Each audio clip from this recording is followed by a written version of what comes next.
approach to learning standard. So the focal theme is learning standard, and it is section 3.1, मतलब chapter 3 का पहला भाग.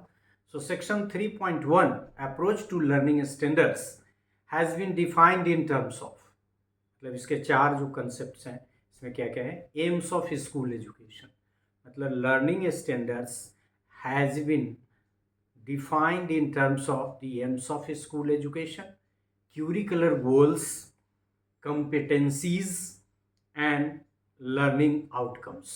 मतलब यह कि लर्निंग स्टैंडर्ड्स में ध्यान ये रखा जाएगा कि स्कूल एजुकेशन का एम क्या है और उसी के अकॉर्डिंगली लर्निंग स्टैंडर्ड आइडेंटिफाई होगा.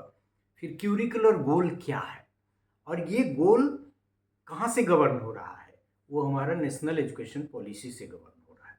तो पहला एम्स ऑफ स्कूल एजुकेशन, जिससे हमारा लर्निंग स्टैंडर्ड अटैच है. दूसरा करिकुलम गोल से. तीसरा कॉम्पिटेंसीज से, मतलब इस करिकुलम के माध्यम से लर्नर्स को कितना कॉम्पिटेंट बनाया जाएगा और किन किन एस्पेक्ट्स में उनकी कॉम्पिटेंसीज को आइडेंटिफाई करके या फिर इनकलकेट करके या डेवलप करके किया जाएगा, इसके आधार पर लर्निंग स्टैंडर्ड देखा जाएगा. मतलब there is a relationship between learning standard and competencies to be developed among the learners and the learning outcomes. Net learning outcomes क्या हुआ, और ऑब्वियस है जैसे हम लर्निंग आउटकम्स की बात करेंगे तो कहीं ना कहीं बिहेवियरल ऑब्जेक्टिव्स की तरफ जाएंगे. मतलब यह कि क्या क्या परिवर्तन हुआ, क्या ये स्कूल एजुकेशन सक्सेसफुल हुआ वह प्राप्त करने के लिए, जो करने के लिए इस करिकुलम को पढ़ाया गया था. Under the sub head from aims to learning outcomes, मतलब ये था कि aims to learning outcomes, it deals with from aims to curricular goals. मतलब पहले एम डिफाइन और उसी एम से हम डिफाइन करने के बाद जो उसको ट्रांजेक्ट करेंगे तो किधर बढ़ेंगे, क्यूरिकुलर गोल्स, या क्यूरिकुलर गोल्स के माध्यम से एम को अटेन करेंगे. दूसरा है from curricular goals to competencies and तीसरा है from competencies to learning outcomes. मतलब there is a relationship between all these aspects, that is aims, curricular goal, competencies and learning outcomes. तो learning outcomes के माध्यम से देखेंगे कि competencies डेवलप हुआ कि नहीं. competencies के माध्यम से ये जानने का प्रयास करेंगे कि curricular goal attain हुआ कि नहीं हुआ. curricular goal के माध्यम से ये जानने का प्रयास करेंगे कि ओवरऑल जो हमारा एम था इस करिकुलम का वो अचीव हुआ कि नहीं हुआ. अंडर द सब हेड, इसी का सब हेड है, इसी में nested learning standards, it specifies the number one the need for resources. दूसरा द स्पेशलिस्ट टीचर. मतलब लर्निंग स्टैंडर्ड्स किसके रिस्पेक्ट में, who will be responsible for taking care of the learning standard that is needed. तो ये है कि resource, यदि library अच्छा होगा, इंफ्रास्ट्रक्चर अच्छा होगा, यदि आप कह रहे हैं कि आईसीटी का ज्ञान बच्चों को देंगे या फिर उनको इंटरनलाइज करेंगे, फिजिकली स्ट्रॉन्ग बनाएंगे, उनके मस्कुलर स्ट्रेंथ को चैनलाइज करेंगे, तो क्या चाहिए, फील्ड चाहिए.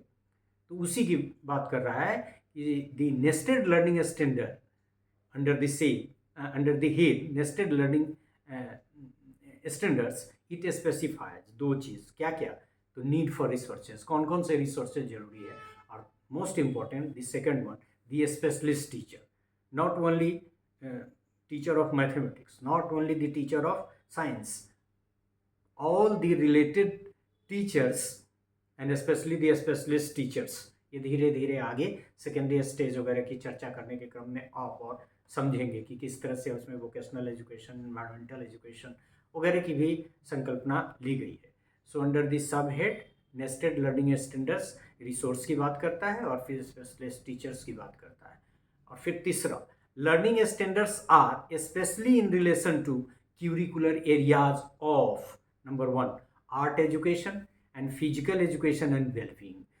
मतलब ठीक है, जनरल एजुकेशन का जो कंसेप्ट पुराना हमारा है वो है, हिंदी है, लैंग्वेज पे बहुत जोर है, मैथमेटिक्स है, साइंस है, उसके बिना तो हो नहीं सकता है. लेकिन जो हमारी पॉलिसी कहती है कि there will not be any hard separation between curricular and extra curricular content you can say, या part of curriculum you can say, तो उसमें ये और जोर दे रहा है कि learning standards are specially in relation to the curricular area of, मतलब बाकी जो क्यूरिकुलर एरिया पहले जो था वो तो था ही, ये आर्ट एजुकेशन, मतलब that has been highlighted, that is more focused, क्योंकि पहले उतना ध्यान नहीं दिया जाता था।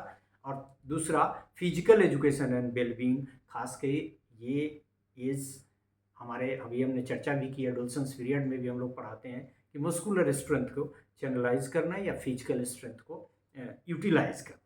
तो ये भी कह रहा है कि learning standards is particularly talking in terms of the curricular areas that were not so important previously, and those are two, that is art education and physical education and well-being।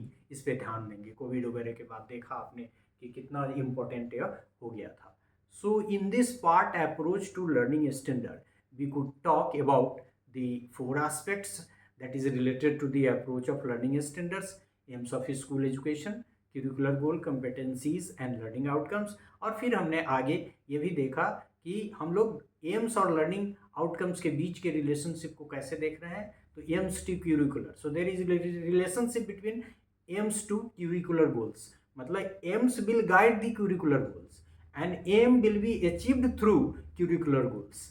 Same is true with respect to curricular goals to competencies, and same is true with respect to competencies to learning outcomes. So there are relationship among them। और फिर learning standard में इन्होंने need for resources की बात की और specialist teacher की बात की, और फिर आगे क्यूरिकुलर एरिया में कहा कि नहीं, it will be more focused in comparison to the general part, that is mathematics, language and like that, that is art education and physical education and well-being. So this is all about this part in which we could talk about the approach to learning standard.